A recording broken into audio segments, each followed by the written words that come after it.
text by Acharya Chandrakirti when it says, since the identity view grasping at I gives rise to the identity view grasping at mine.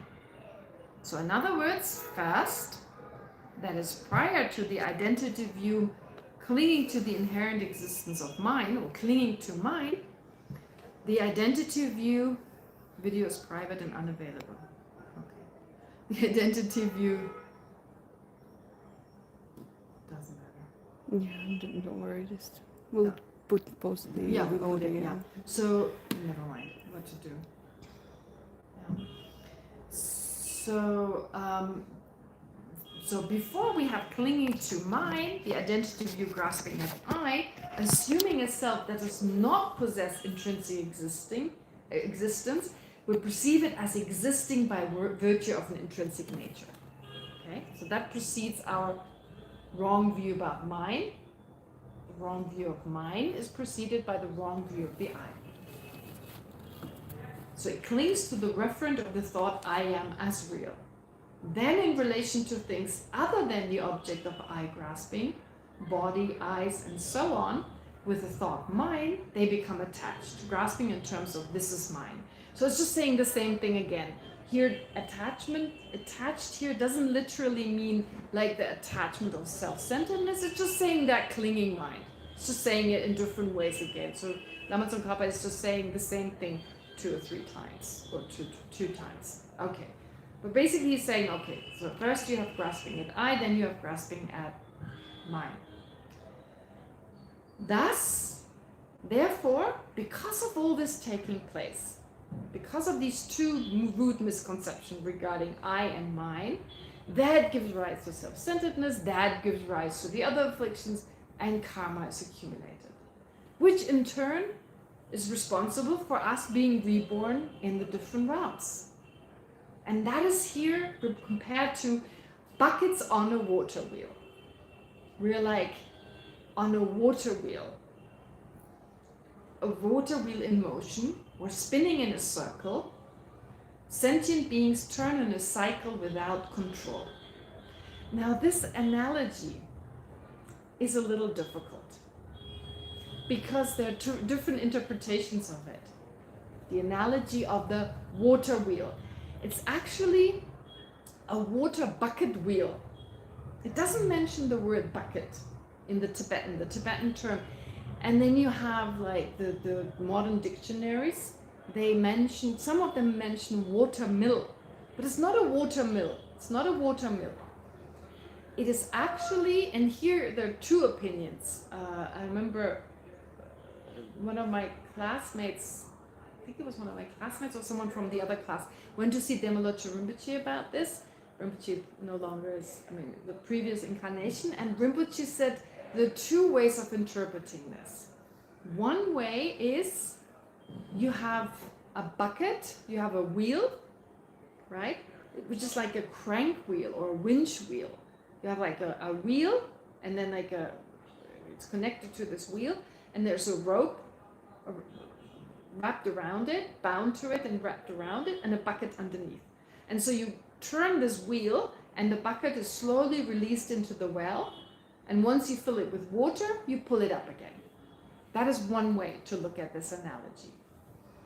Another way, and I posted a picture of this in the Uma class WhatsApp group, but I couldn't find, when I was distracted, I couldn't find right away another picture of the second analogy, and then Varda posted it, a drawing. She posted a drawing in this group, and eventually I also found a picture of it, but I haven't posted it yet. It was kind of last minute, where you have again like a wheel. This is traditional in India. This is how they got water. So you have like a wheel, and attached to it are buckets. They're attached with ropes, many buckets. And so someone moves the wheel, and the lowest buckets, they're filled, and then you bring them up again. So they're bucket, right? So they go down, they're filled with water. They're kind of flexible, so they lie on the water, so they're filled, and then you bring them up again. And you take the buckets, you empty them, or I don't know, whichever way you do it. It's not clear from the picture. So in that way, you have all these buckets going around and one person turning the water wheel. according to this translation here, he uses the plural, Geshe-Tupten Jinpa, buckets on a water wheel, So it seems to be the second case. But I've also learned it the other way around, with just one bucket. So you have this wheel, someone turns it, right? It's kind of like cranks it basically. And so the rope goes down, you fill it with water, and you turn again for it to come up. And you constantly turn. And the bucket and this water, well, the water wheel is like the turning of samsara. The person turning this wheel, so you imagine this person going bucket in, out, right? So if you continuously doing it, you empty the water and then continue doing that. That's like the person, the initiator, the person cranking the wheel or turning, activating the wheel. That is like our consciousness. That's like consciousness. The wheel is like the turning. It's that constant motion of being reborn, of dying, being reborn again, dying and reborn. So the cycle existence. The rope is like karma and afflictions, and we are the bucket, right? So we're bound to karma and afflictions. And then we go down.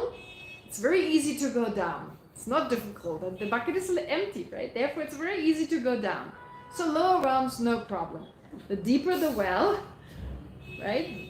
So the bottom of the well is like the hellish kind of existence, is the worst kind of existences.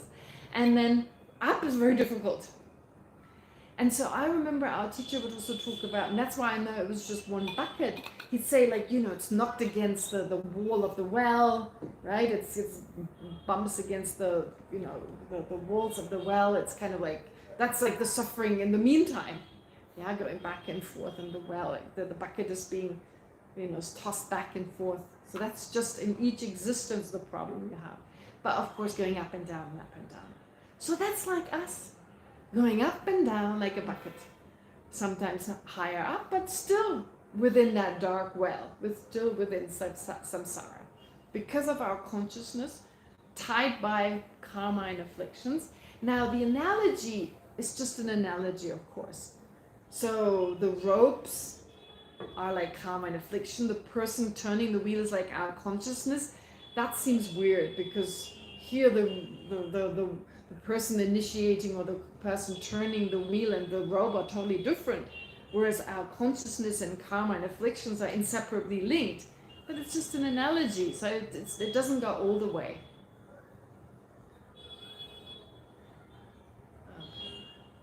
Someone just posted something. All right. So therefore, so this is the analogy, the way I've learned it. And then the other analogy would be like many buckets. So consciousness in general, and every bucket symbolic for sentient beings. Then it's just a little harder because it's always hard to get it up. Because when one side is full, the other side is empty. So there's always a difficulty in bringing it up. But since that is a second accepted version of it, I guess you could still use it saying, let's say if the buckets were empty, then that's easy, but then bringing them up when they're full, it's difficult. Yeah, so whichever way you want to use the analogy. The point is we understand that constant, non-changing, in and out and in and out. All right, so here it says therefore, thus, like buckets or like a bucket on a water wheel in motion or spinning in a circle, that's the water wheel, sentient beings turn in a cycle without control. And it is to the compassion that cares for such suffering beings that I bow here. Now Acharya Chandrakirti is saying, let's look at the situation of sentient beings.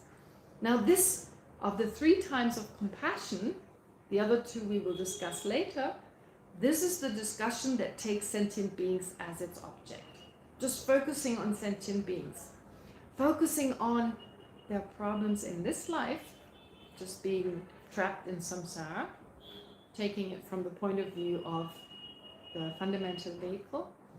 But also, not just trapped in samsara in this life, but also in the future. How they're without any control. We'd love to be human beings, but no one asks us, oh, where do you want to go?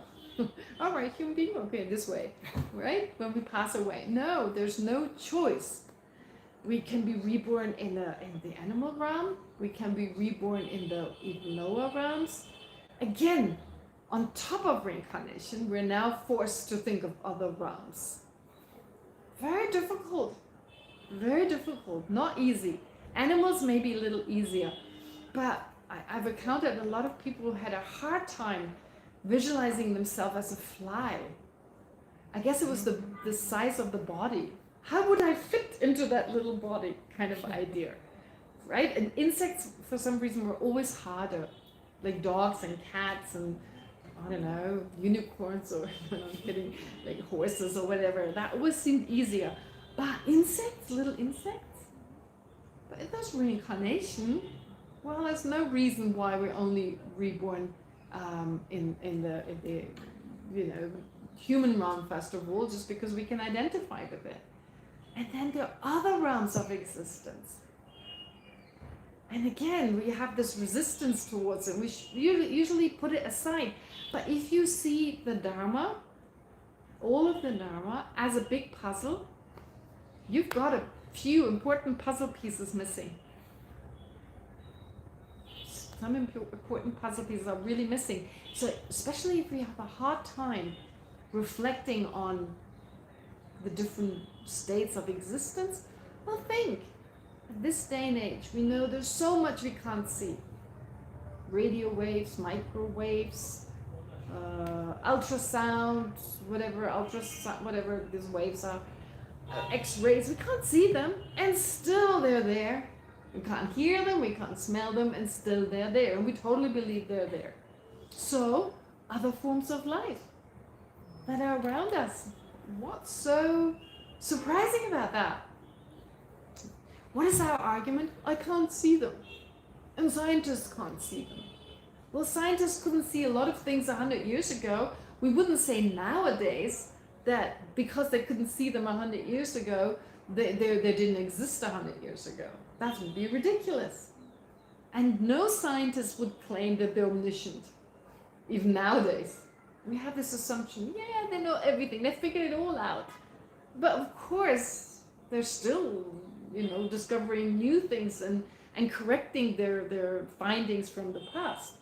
So just because scientists haven't seen it, we haven't seen it, doesn't mean it doesn't exist. And anyway, let's think about this. The analogy that we've heard about so much, when a human being looks at this glass, they perceive water.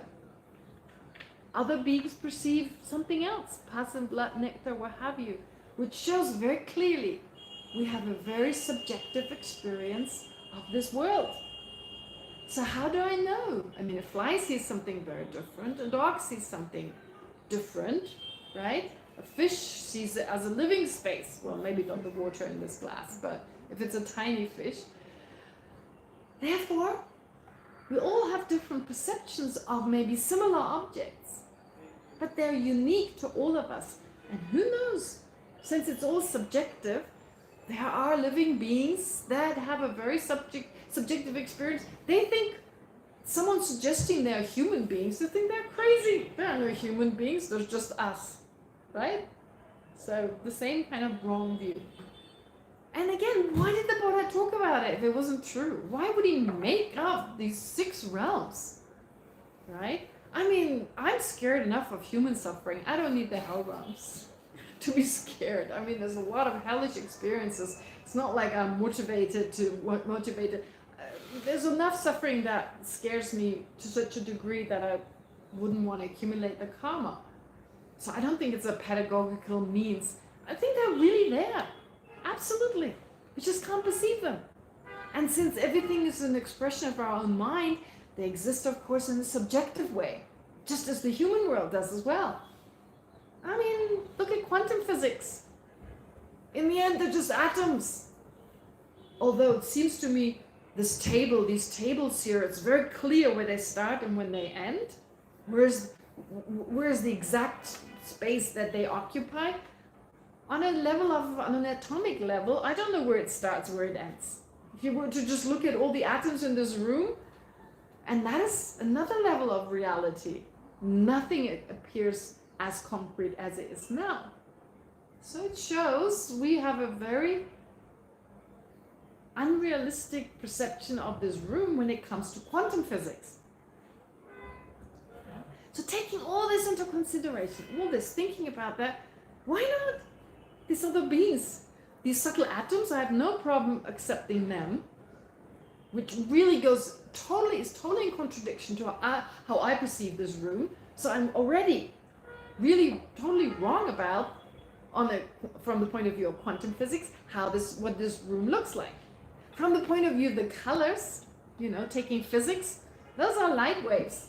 These colors, they're light waves. There's no yellow and blue and red the way I perceive it. So as humans, we use the conventions, red, blue, and so forth, but it doesn't exist the way it appears to us.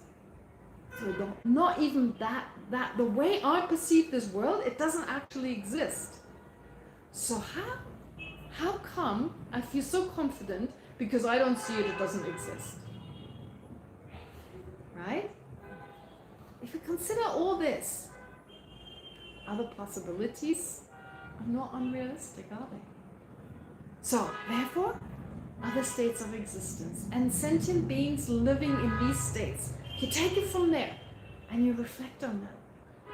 Wow, so many living beings, not in the human, not in the animal realms, below that, experiencing unbelievable suffering. Here we don't need to even think of the suffering of change. They have so little of that. Right? In the lower realms, suffering of change, they have incredible suffering. Physical and mental and, incredible. I mean, the feeling of being burned alive, right? Which is a hellish experience. That is real for some beings in the hell realm. Makes a lot of sense to me in the sense that I once heard about a baby that was born and it had a terrible condition, a nerve condition that was such that this baby had the experience of being burned alive. Terrible. Oh, it's so terrible. I read about this and the parents were so distraught, and I think eventually the baby unfortunately passed away, but it was screaming the whole time because of that. So it wasn't burning. For us, it wasn't burning. But for that baby, that was real. That was a real, true experience. Whether there was a fire we perceive or not, it didn't matter. So similarly, the fire in the hell realms, we don't see that. And again, it's subjective. It's a subjective experience, just as our experiences are subjective. There is no objective hell realm. Just as there's no objective human or animal realm or any other realm. So there's the subjective experience that for some beings is totally real. And they suffer incredibly. Due to, of course, certain actions in the past, but of course accumulated due to ignorance. So if we really think about this, how terrible. How terrible. And again, they experience this. So if we really reflect that way and bring it onto an emotional level, wow, it's a different type of compassion altogether. It's not just human beings, not just animals, it's beings in the different realms, even in the celestial realms. Terrible. All the happiness they have, they totally distract them from anything meaningful, right? They're up there, and these up there, I shouldn't even say up, we say up. I mean, it's just a totally objective kind of, usually it's described as up, but basically it's like they're in these realms, experience so much happiness and bliss, but not interested in anything meaningful. Just use up their positive potential. Okay? Right? So therefore, to reflect on these different realms, to really bring it, make it a reality, and use it in that way. Like buckets. We're like these buckets. We're like that, but even worse, we're just one person. Suffering of one person, okay. But all these other sentient beings, how terrible. And then, based on that, we can generate compassion. So, like buckets on a water wheel in motion or spinning in a circle, sentient beings turn in a cycle without control and it is to the compassion that cares for such suffering beings that I bow here. This then is the meaning of paying homage to compassion that takes sentient beings as its object. In what way do transmigrating beings, transmigrating beings, it's a slightly weird word, transmigrating, kind of sounds like birds, like migrating, anyway, but it's a established term by now, so it actually means wandering sentient beings. The Tibetan word is doa. Doa kind of means to walk, to go, but it has also the connotation of walking and aimlessly, wandering around. So these transmigrating beings as wandering around cyclic existence, they resemble the perpetual motion of a water wheel. Okay, so they resemble this perpetual motion. Here, the two things, sentient beings and the perpetually moving water wheel, are the basis of comparison. That's the basis here. The water wheel and sentient beings. The water wheel is the analogy, the basis of the analogy, and sentient beings are the basis of the referent, that which the analogy refers to, the referent object. Namely, the analogy and what it resembles. Oh yeah, so sentient beings are the basis for what this analogy resembles. Here are 6 aspects to the analogy, 6 kind of characteristics, being tied by a rope and so on, that illustrate the features that are similar to the water wheel. Now there are 5 things, and actually we should meditate on them. This we should take to meditate on.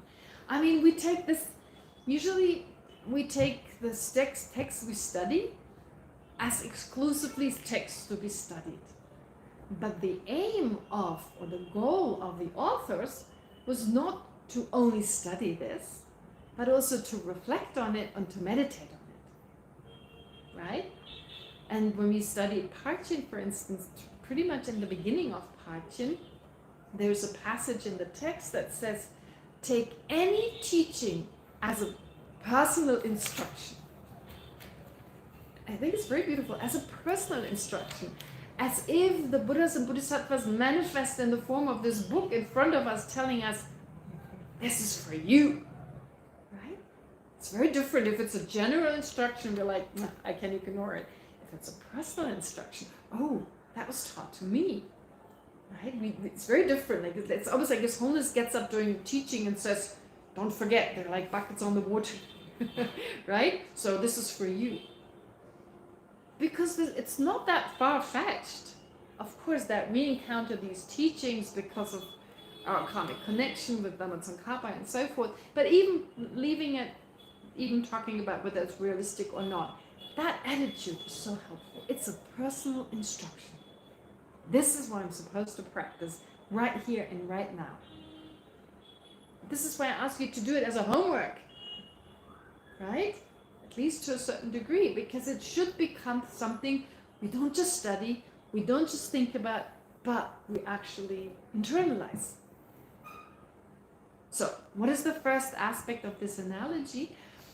That this constrained world of sentient beings, Ju actually means this essence, actually, but here Ju is kind of like the essential world, but it means a constrained world. So in meaning, it's a good term in terms of what this world refers to, of sentient beings, so of us sentient beings. It's very constrained.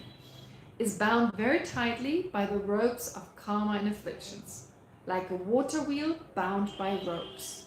All right, so you have this water wheel and then the rope either binding the bucket to the water wheel, or the water wheel being bound to different buckets all around.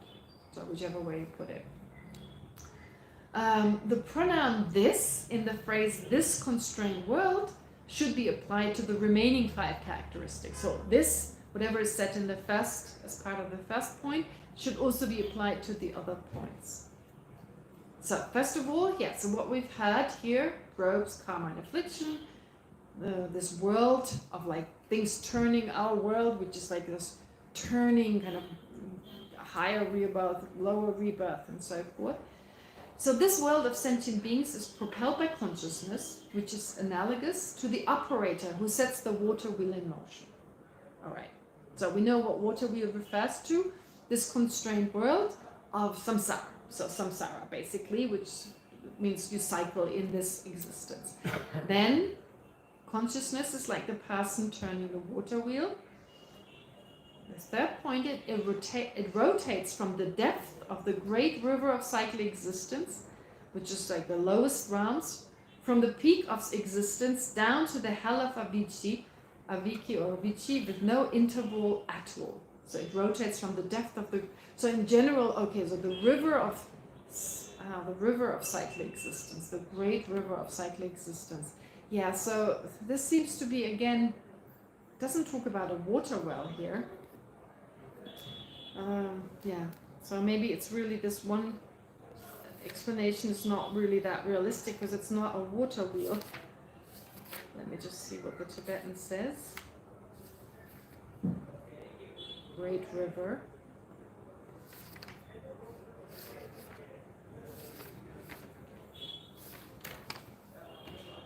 Yeah.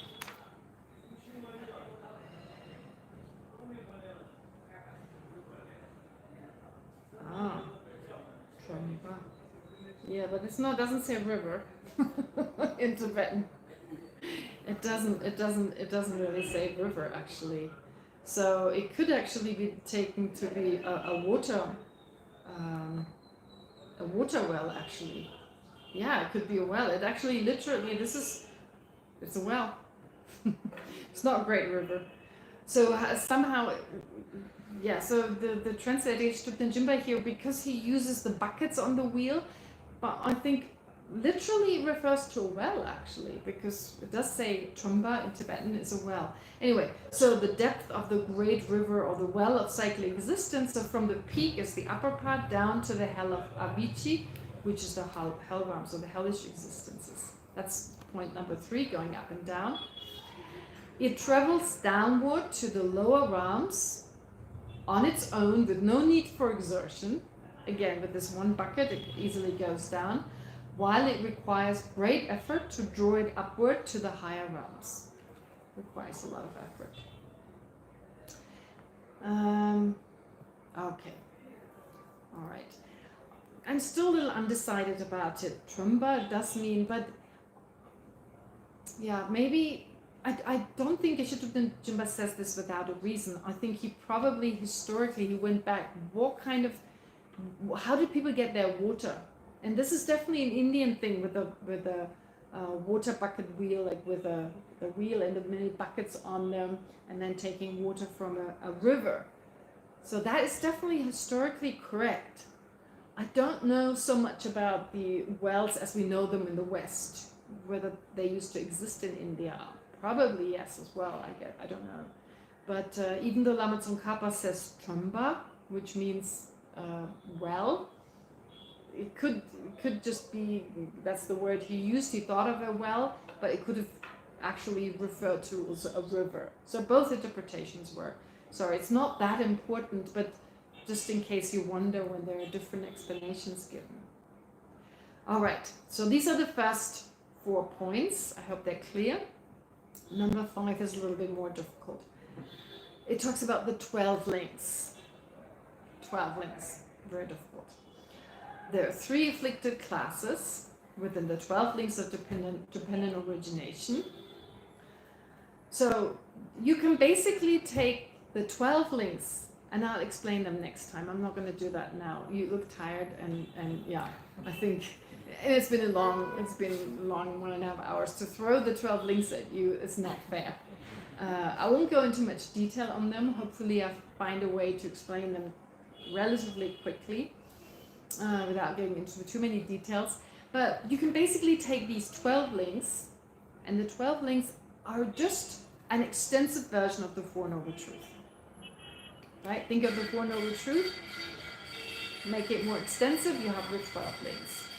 So you can take these 12 and you can divide them into afflictions, the 3 types of afflictions mentioned, which are ignorance, of course, craving, and appropriation, he says grasping, craving and grasping. So attachment and even stronger attachment, craving and grasping.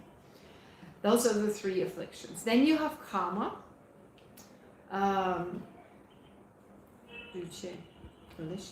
composition factor. Yeah, so you have karma, projecting karma, and you have becoming, which is that projecting karma in the form of having germinized, having started to ripen.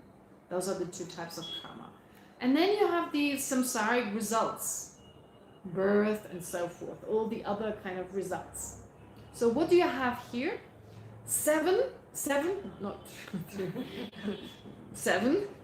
Oh yeah, we don't have a recording of. Oh, it's going. Oh, great. So you have seven. We're back online. Great. Seven. We have seven types of suffering. Truth of suffering. Right. So birth, the name and form, feeling, and all this. Right. What's it called? Sense sources, all that, right? You have those. These are truth of suffering. And what are the causes of these? What are the truth of origin? Karma and afflictions. Three types of karma, three types of afflictions, two types of karma. Okay, so in that way, yeah, it's an extensive version, at least of the first two truths. And based on that, we are reborn. That's number 5. So there's no sequence to the origination. It's like these links, they're all active right now. Ignorance is active. At the same time, karma, we accumulate karma. Karma is left on our mind, especially karma to be reborn again. Then there is feeling, there is attachment, especially at the time of death. So many different cycles happening at the same time in terms of the 12 links. And on a daily basis, this world is assailed by the suffering of change, and the suffering of pervasive conditioning. So on top of us creating new causes for us to be reborn again and so forth, well, even in this lifetime, a lot of problems. Therefore, this world of transmigrating beings is nothing but a condition akin to a perpetually moving water wheel. We're caught in this water wheel. So of course we apply it to ourselves first, and then towards other sentient beings, right?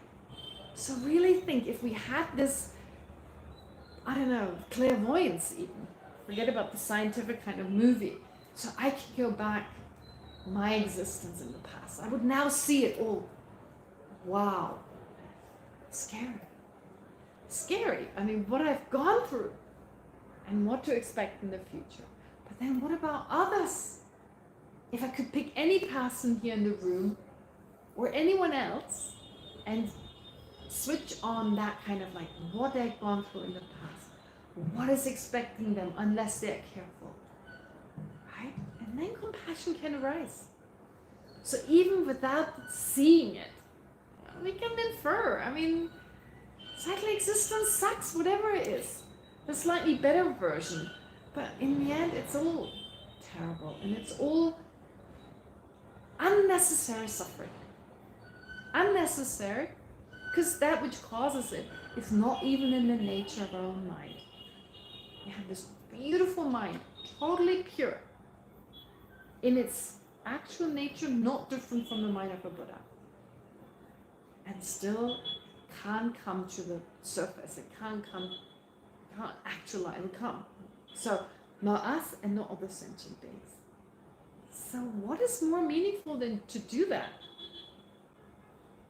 Anyway, so if we reflect on that, and in particular when focusing on other sentient beings, in terms of ourselves, to motivate us, to be caught less in these samsaric pleasures that keep us busy, but use every experience we have to get out of it.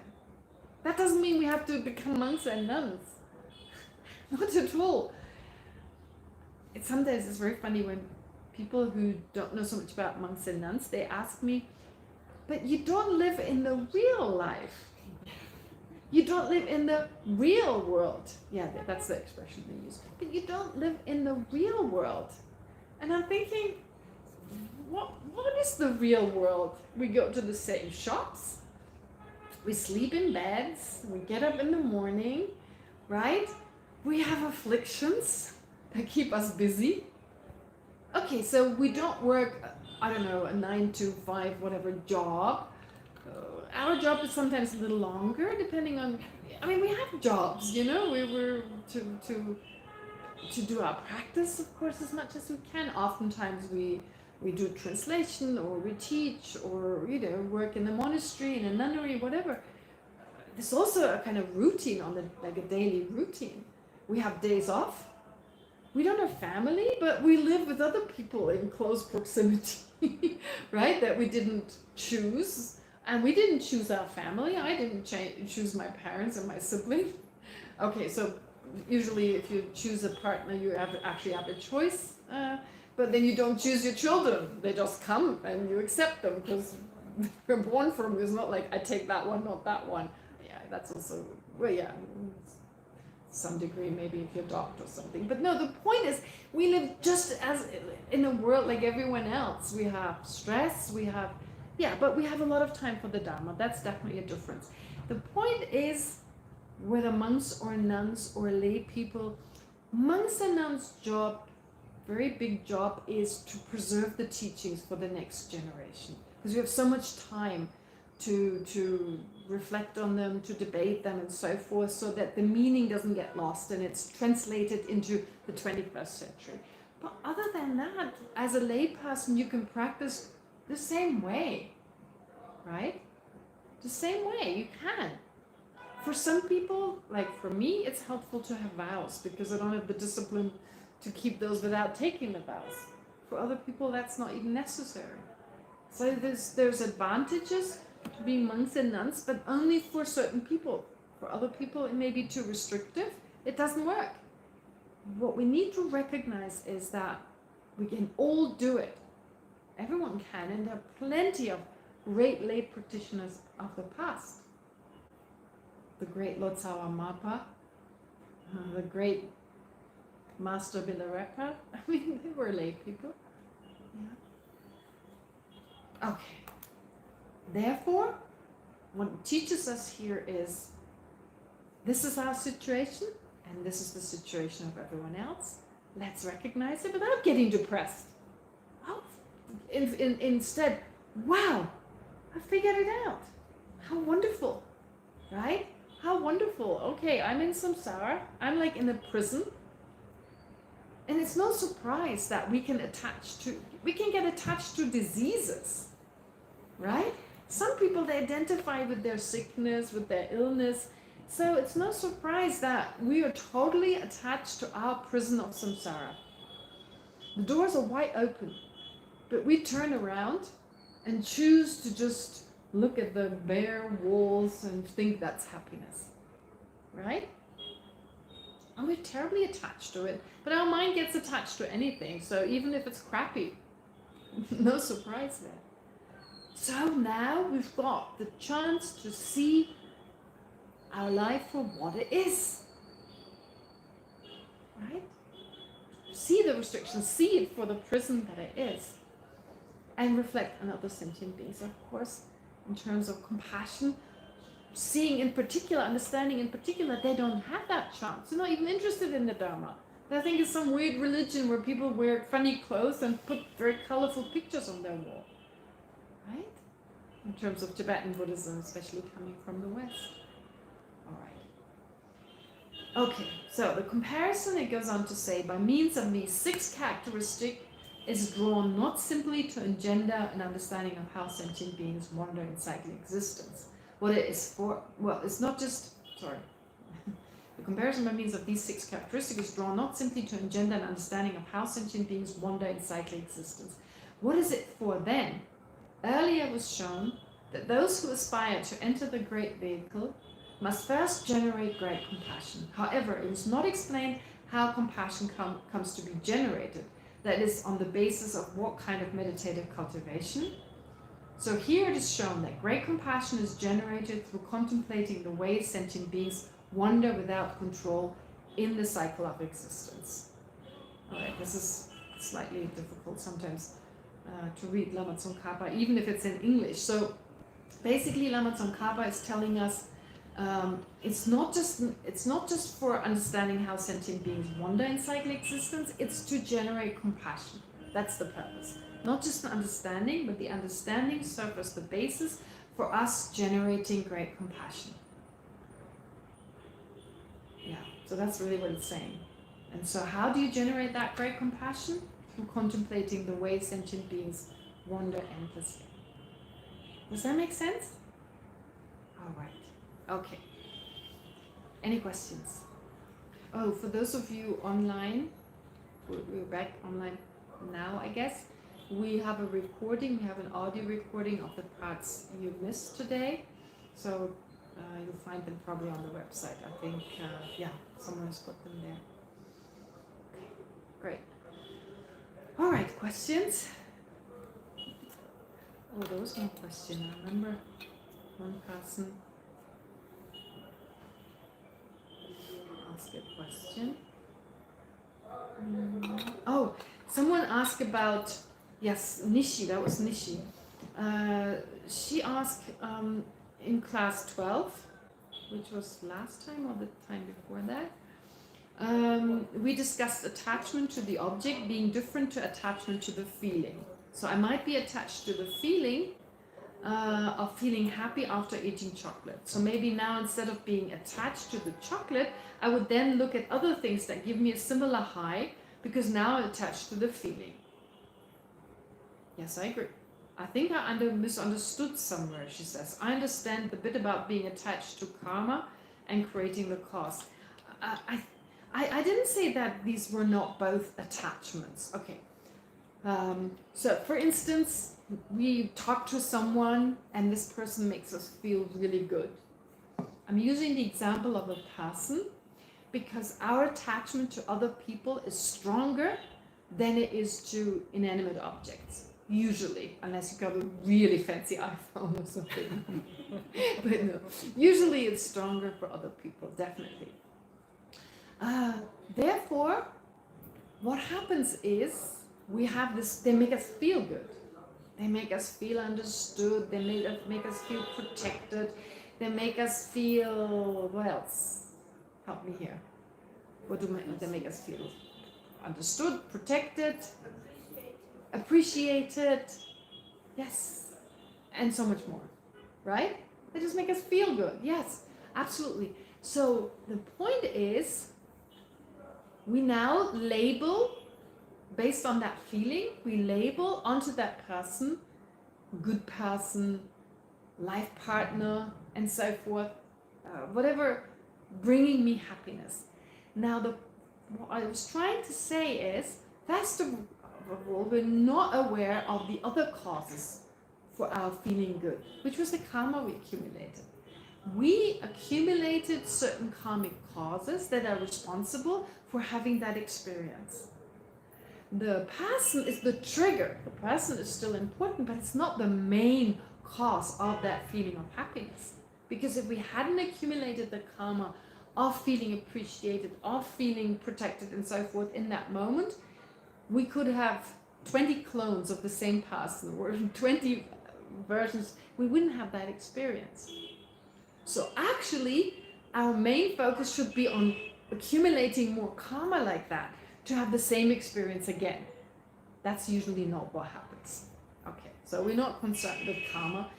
Usually we don't think that there was a karmic cause. We now mainly focus on the person, not even the feeling. We are attached to the feeling, we're attached to the person and to the feeling. But instead, as Nishi said, to just try to get the same feeling, well, we may find as many relationships, as many people as we can that make us feel that way. That's also possible. But usually we focus on that one person, and we're so attached now to that person that we want to control them, right?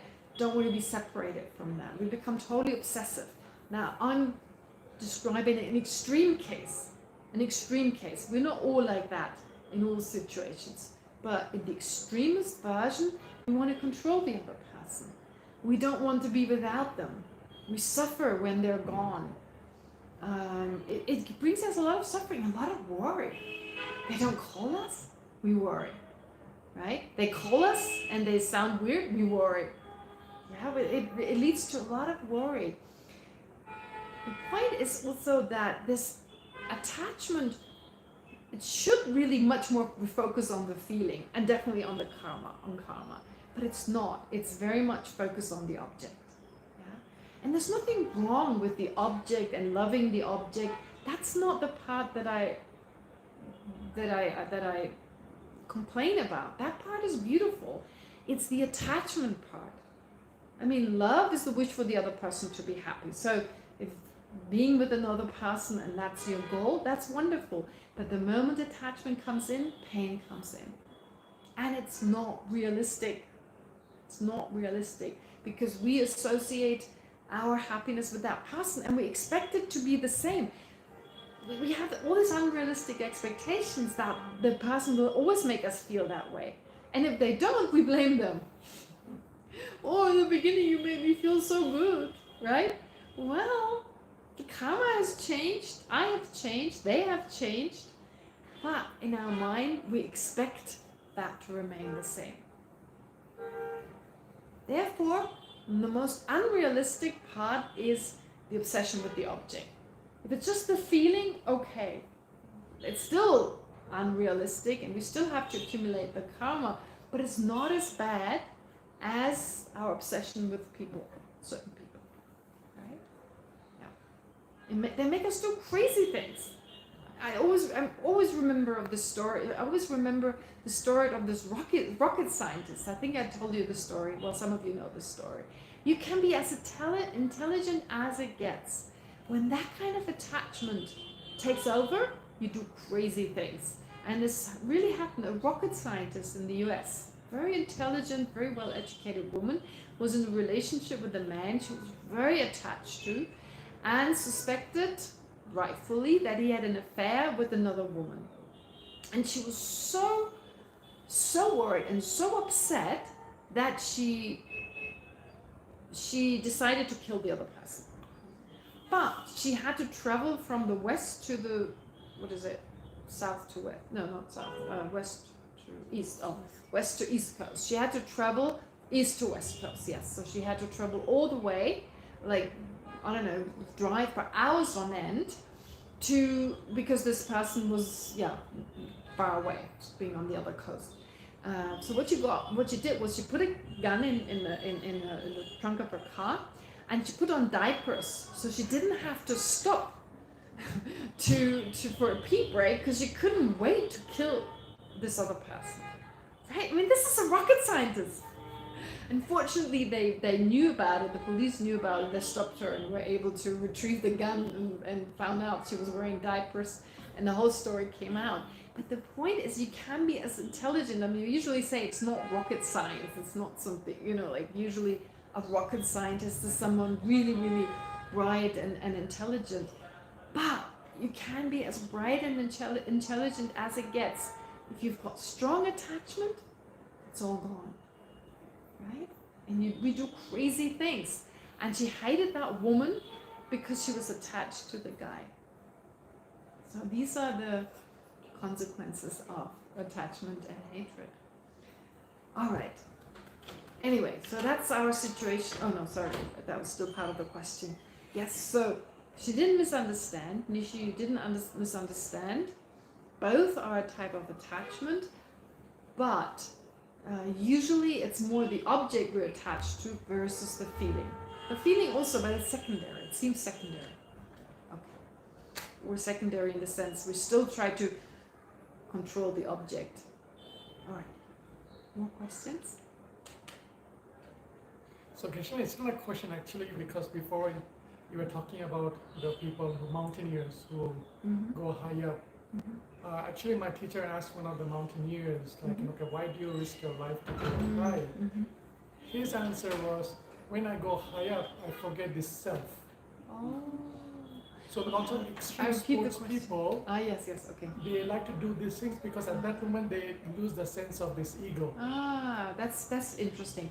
Great, I'll repeat that. So you were saying that one of your teachers asked one of the mountaineers who go up on the mountains, who tried to climb up, like Mount Everest and so forth, why they were doing this, why they were risking their life. And in response to that, this particular mountaineer said, well, if I climb up at those high levels, if I climb up that high, I lose my sense of an ego. My ego in that moment, it disappears basically, and that's some kind of relief.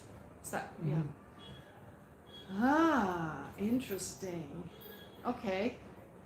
I just wonder, the first time they climbed up, was that, the first, when they did it, the second time they realized, oh, this feels good because my ego, my self-grasping is gone. All right, I take that. It's like you're so exhausted, no space in your mind to even think of the ego. But in the first case, I wonder what their motivation is for the first time. But I'm not saying everyone's got a wrong motivation. I know it's like, it's a sense of like testing yourself, how far you can go, how much hardship can you.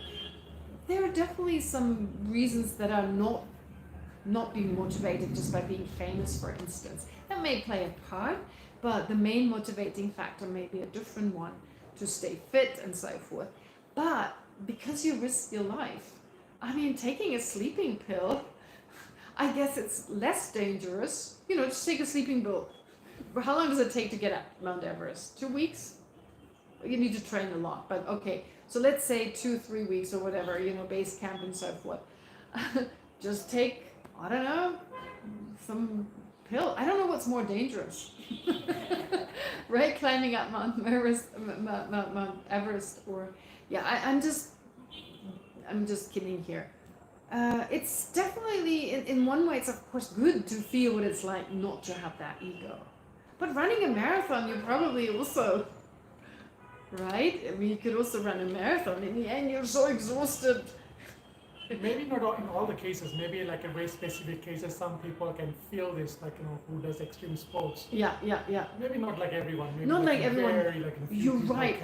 Because I also heard that some people on Mount Everest, when they see a person lying there in the snow, and they're like, are they dead or not? But they still got oxygen, so they steal their oxygen tank. It's happened. I read this once that, there was someone who had tripped or something, were just lying there from exhaustion, and other people stepped over that person who was lying there and even took away their stuff, not even checking they're dead or alive. So I think in those cases, still ego. Maybe the ego is reduced. Certain aspects of the ego, like self-doubting and self-hating ego, that is reduced. But the one, I still want to survive no matter what, even if it means the other person, that is still active. So to be honest, I think, it's just a certain type of ego that's dampened. It's still there, I believe. Yeah. Anyway. But it's an interesting point. Yes, Alan, go ahead. Regarding the attachment to the feeling, wouldn't you also say that the feeling is like the motivation for the object? Feeling is the motivation. Say again? So, yes. It's more the motivation than you're attached to the feeling. The feeling itself, right, is like something that comes from the object, whether it's a good feeling or a bad feeling. It's the motivation to engage in the object, you mean? It's the motivation. So if you're saying the feeling is the motivation. If you get a good feeling from some situation or some person, okay. I see. then you get attached to the person, right. for example. Yes. So the feeling itself, yes. Are you really attached to that feeling, or is it just the feeling you want to have that feeling again, and it's more the motivation for engaging in that person? Mm-hmm. So your question is, are we really attached? Are we really getting attached with the feeling, or is the feeling just the motivator that motivates us, that gets us to engage with the person who we're attached to? Yeah, and of course to avoid the person we don't want to. And in contrast to avoid the person that we don't like. Yeah, I don't know. I think I'm attached to feelings. I'm attached to the feeling of coffee in the morning, for instance. I'm attached to that, right? I think it's also that, there it is, right? It's like if I'm a little late and it took a little longer to do my practice and I haven't had a coffee, like, so I'm attached to the coffee, but it seems I'm also attached to that feeling. But I don't know whether that's true for everyone and if it's true for every situation. You don't think the pleasant feeling of something you're attached to? Yeah, I think we. Well, the feeling is just labeled good or bad. Yeah, but why is it labeled good or bad? Because it's something pleasant. Yeah. Okay. So we. No, because the pleasant is also just labeled, yeah. It is, but just because it's, the So- person is also just labeled, even the feeling is just labeled, the person is just labeled, that doesn't contradict the fact that we're attached to it. No, I mean, I think the feeling, whether the good feeling or whether it's a bad feeling, the good or the bad part of the feeling is something that we've just labeled on it, yeah? And that label, we have been kind of indoctrinated to think of that is good and that is bad. Indoctrinated. Yeah, through that whole life. Since I'm you not were sure. I'm grown not up. sure we're indoctrinated. For some people, like they eat chili, and they label that a pleasant feeling, and some people eat chili and they label that unpleasant. I don't think that That's has to part do of the with. culture, for example, in indoctrination. India with the chili, yeah? No, it's not part of the culture. If you're part of this culture and you never ate chili, and you eat it for the first time, I don't think it's going to be pleasant just because everyone else does. It is. No, but the majority of the people in India, they eat chili.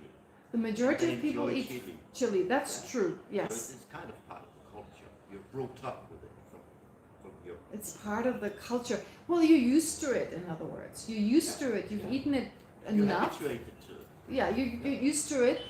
But still, I'm sure there are some people who would say, I hate it, even though Yeah, you're used to it. Of course. So I don't think it has to do with indoctrination as much as personal preference. Like we experience the same thing differently. So based on our karma as well, I don't think it's necessarily indoctrination. It can be what we think is politically correct or not. That has to do with our upbringing, definitely. But I think especially when it comes to taste, like our taste, like what food we like or not, it has to do with many different factors. But back to Um, feeling. It has to do with factors such as definitely our upbringing, but it can also can be a personal preference. You can be born in Japan and hate sushi, although you were raised on it, right? Yeah. So I think it's many. There are many aspects to it. So I think it always depends. It depends on the situation. But I think in general, the feeling we have, which could be the result of the culture we come from, the result of karma, the kind of body we have. Nonetheless, it is still, I would say I'm attached to it. But let me think about it again. And maybe you do the same, and next time you can address it again. But isn't like this Oh, attachment... just one second, sorry. There's someone else who asked a question, so I want to address this first. Sorry, he said, Banu says, but that's not his question, there's a question before that. But he says, I'm Indian and I can't tolerate chili. My parents and my sister enjoy it very much. Interesting. Okay. So Banu's question is it possible that the other realms are a metaphor for human suffering? Yeah, it'd be so much easier if it was, right? Yeah. It has been explained that way. I mean, explained that way not because it's made up, because it's true.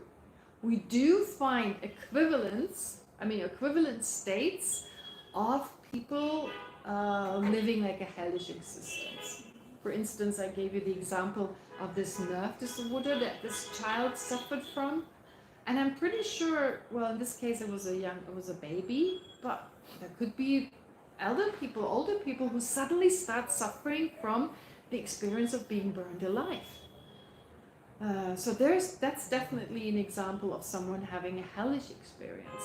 Or, I don't know, being caught in or being always cold, being terribly cold the whole time, no matter what they wear and so forth. And then you have of course, the experience of the hungry realms, people who experience famines for extended periods of time. Sometimes we hear about them on the news, sometimes unfortunately we don't. And going back in the past, there were terrible famines in China, for instance, and many other places where people suffered from hunger and thirst for long periods of time. So then you have animal realms. I'm not sure you remember this time, but there was once here when I first came here, so some of you have been here for a long time, there was a man he was an Indian man who didn't come from this area. He was brought by his family here and they just left him here. He was mentally ill, couldn't look after himself, and I guess his family couldn't look after him either. So sometime in the 80s, he was just left here. And the story I heard was some Tibetans took him in, but it wasn't possible because he kept taking off his clothes and it was very difficult to live with him. It was impossible. So they built this little shack. Remember him, right? Remember him? The man in the box. The man in the box, yes. We called him the man in the box. So there was like a little box. So the Tibetan built like a little room for him. Yeah, like a cubicle. I think he also had some problem with like closed doors and so forth. So the one side was open, and everyone who had a sleeping bag and a blanket left put it in there. Remember? And he was just sitting there smoking. In the beginning, he was just sitting there smoking, and then he would go and relieve himself anywhere. You would just see him just relieve himself. And every now and then, someone would come, give him a haircut, bath him, give him new clothes. But yeah, so he just sat there for years and no one touched this. Everyone else built houses around him, but no one touched the box. Oh yeah, it was shifted from one side of the road to the other. I remember at some point it was on the other side of the road, but they just left him there. And the dogs slept with him. He didn't mind the dogs. So his existence was really similar to an animal. I mean, not to be rude or anything, but he couldn't speak, he couldn't communicate. He got food, so people gave him fruits. He was fed, and yeah, he smoked. So I don't think that was the human aspect. Definitely smoking. Animals I haven't seen, but no, but not without making fun of it. But it was really his quality of life was that of an animal. And then you have humans, what we could call humans, and then there's celestial beings. I mean, like, not able to bear the slightest discomfort, always having a lot of money, having a lot of pleasure, being unable to be without these pleasures, little things, just difficult to bear. So in a way, you have these 6 realms in the human realm. No surprise there. And it would be so much easier to understand. So we would like it to be a metaphor for, right? But the texts are very clear. Definitely there's the animal realm. So despite some humans living like animals, there's definitely an animal realm where it's a lot worse. Being eaten and so forth. So, and the other realms as well. Yeah. So however hard it may be to understand that, the texts are very clear on that. But what is easier to understand is it's not an objective world out there. It's not like we can buy a ticket to go there. Because we have a subjective, because of the karma we accumulated, we have human senses. We have a sense consciousness, we have a human brain, we have senses that are, sense faculties that are human, we have a brain that is human, and we have therefore certain experiences that are similar to each other, which is why we qualify as human beings. But we can't perceive what a fly sees, we can't perceive what a dog sees, and we don't have the experiences, the subjective experiences that beings in the Preta realm or in the hellish realm have. They're said to be different bodies, and therefore differences in which the mind manifests based on these bodies. I mean, our mind manifests as a human mind, right? As long as we have a human body, through meditation we can go beyond a lot of our human limitations. We can. But I don't think through meditations I will one day no longer have to wear glasses. right? Or be able to see like a hawk, for instance. As long as I have this human existence, it comes with certain limitations. Through my meditation practice, I may be reborn with a body that is very different. But nonetheless, until this body, at the end of this life, I have a human brain and therefore a mind that functions typical to a human life, just with certain exceptions maybe.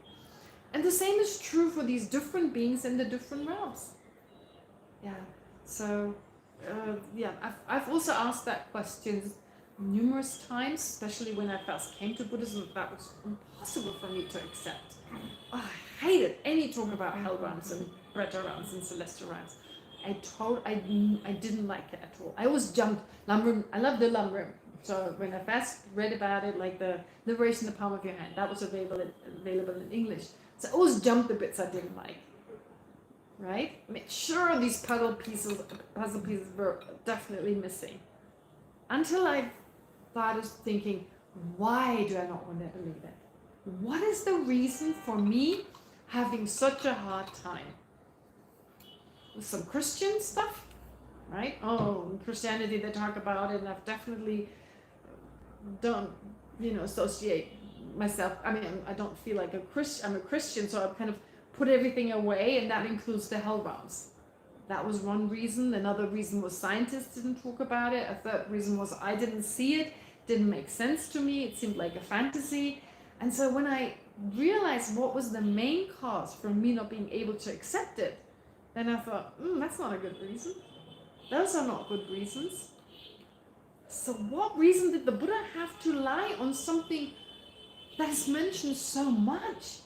Buddhism still works if there's just the animal and the human realm. I mean, let's say there was just the human and the animal realm, nothing more. Why come up with it's like I'm scared enough by hellish experiences in the human realm, hellish experiences in the animal realm. Yeah, I don't need a worse kind of situation that I can't even imagine. No. Yes, Ben Yandra, that's the last. May I just add, I think it might have to do with guilt, because for us it's very difficult to live with guilt, and it doesn't have many good consequences. And as far as I learned from Tibetans, they don't, for example, if they realize they made a mistake, it's like I heard they see it like the hair caught fire, so they just think, oh, I have to put out the fire. They don't think, oh my God, I'm such a bad person, that's why my hair is on fire, and what shall I do, and how did it come to all that, Oh, I see. Yeah, because we from the rather Christian realm, world, we have a lot of concept of guilt. And Okay. we tend to carry that a long time, and that is very difficult, I think. I agree with you that we have a lot of guilt, but my question is, how does this relate to the existence of the hell realms? Because maybe we think, if I have to experience something like that, I must have done something bad, because it's usually connected to you will land in hell if you have done something bad. Okay, I repeat her question. So, Venerable Yandun is saying, maybe it may be difficult for us as Westerners to think of the possibility we could be reborn in the hell realm. I mean, the possibility of having the hell realms, because that also includes the possibility of being born there. And that would mean I must have done something really terrible. And because we have this concept of, we don't just have the concept of guilt, we have guilt in the West, which has to do with Christian kind of, the Judo-Christian kind of upbringing, where guilt plays a huge part. Whereas Tibetans, they don't, I mean, there is a word they say in Tibetan, but they never use that word. And they definitely don't use it in a way that sounds to me like guilt. It's like, move on, you made a mistake, so what, big deal. Don't take yourself too important. You are like such a bad person, right? It comes with this kind of like, oh, I've done something so terrible and so bad. Also, are holding on to permanence. I've made the mistake in the past. I'm not that same person. Yes. So we associate very much with the self from the past. Whatever I did in the past, I am now. That is holding on to permanence. Because if the self yesterday was the self today, it would be permanent. Tibetans, in the contrary, or on the other hand, in contrast to that, they're like, yeah, I made a mistake in the past. That's not me right now. I'm learning from my mistakes. I regret what I did. I move on. Maybe I make amends. I purify the negativity, but I'm not going to dwell on it. And so, yes, this is an interesting idea. You're right. I think there's really something to it, to think that I could have done something so terrible. I identify so much with it. I'm that person from the past. And if I've done something so terrible, then I would feel guilty. And I think it's especially difficult when it comes to, for instance, being raped. Right? So if you have been raped, there is already guilt. Also very different to Tibetans. It's more like, well, I accumulated the karma, but that's in the past. And this person, that was their problem. They raped me, they accumulated non-virtue. So they're usually pretty matter of fact about it. I don't think they're like, oh, I've done something wrong. No, they tried to cross the border from Tibet to India, as an example of being raped, for instance. But in the West, there is already guilt as part of the Judeo-Christian kind of upbringing. There is already guilt. I mean, for many centuries, it was like a woman was seen as responsible for maybe being attacked by a man. So there's that very much ingrained in our culture. So women try to free themselves of that and saying, I'm not even a victim. Because victim means when you're raped, I remember once an Israeli woman, she asked me, I was once raped. Do you think I am a victim? And so my response was, then you were a victim, but now you're not. You know, when you were raped, you were a victim of that. But now you're not being raped. So you were a victim, but feeling like I'm caught in this victim, like I'm like, a lot of people suffer from that. But it's again, moving on. You're not that person. And so you have that guilt. And then if someone says, oh, but that was karma, wow. It's what is it called? Insult, adding insult to insult? Is that the expression? Insult to injury. That is like adding insult to injury, right? So again, like that was my fault. No, it was not your fault. Long, whenever ago, a karma was accumulated, it remained, and now that is experienced. It's not about fault, but she's making a really good point here. And I personally, if I were raped now, and fortunately it hasn't happened to me, but other things happened to me that I suffered from. When I first started studying, I felt very much discriminated. In some cases I was, as a woman, and some I wasn't. But in those cases when I was, it felt terrible. I felt like such a victim. I couldn't do anything. I couldn't change my classmates' mind. They were all Tibetan monks. They'd just come from Tibet. They had different views on what women would, should do and so forth. So I felt terrible. I felt like such a victim, and I couldn't change it. But the first time I started thinking of karma was so liberating. I don't know how to put it into words. I was like, it's almost like karma's over there and I'm here suffering, being a victim of discrimination. And the first time I was like, of course. It all makes sense. I had that thought, and it sounds really weird, but maybe in a past life, who knows what I did? Maybe, I was a guy, and whatever the circumstances, I just didn't think it was appropriate for women to study. And I said, no, women shouldn't study. Right? I mean, I've had lots of wrong views, so add another one to my wrong views that I had then that I fortunately don't have now. So that's not me now. I don't identify with that person, but it explains where that came from. To me, it was so liberating. But because in the meantime, I had learned, I'm not even the person I was last year. I'm not. I mean, the Dharma has certainly changed me. It doesn't change me drastically from day to day, not at all. But from year to year, it's different. I'm no longer that person. So if I'm no longer the person I was 2 years ago, I'm certainly not the person I was then. Yeah? So understanding impermanence takes care of guilt. Understanding it, and that's just a course type of impermanence, but really understanding you are not one with the person you were 20 years ago. You're not that person. We make mistakes. We can learn from our mistakes. We have to learn from our mistakes, but there's no point in dwelling on it. But it's easily said, it's difficult to do. It takes time. It takes time. But only through reflecting on it again and again, and witnessing the Tibetans being able to move on so much quicker. You talk to a Tibetan and tell them like, I feel guilty, they're like, what? It's like, well, that's so stupid. I mean, they literally tell you to the face. I mean, I have a very good nun friend, you know her, Chunsun? Yeah. She's very straightforward. If I told her I feel guilty, she would say, you're stupid. Any other problem? And she's so right. She's so right. I mean, she's totally honest. She's got a heart of gold. So it's never abusive. But she's so right when she tells me. Stupid. Okay? Yeah. All right. Anyway, on that note. Okay. Great. So, sorry. Went on a little longer. Let's not forget, before I forget, we have a new classroom for next time. So we'll meet this way. All right, so whatever virtue we've accumulated, whatever positive potential we've accumulated today,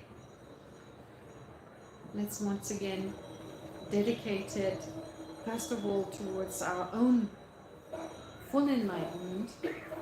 May we be able to remove everything that is extra, that is not in the nature of our mind, to be of the greatest benefit to ourselves, but also to all sentient beings.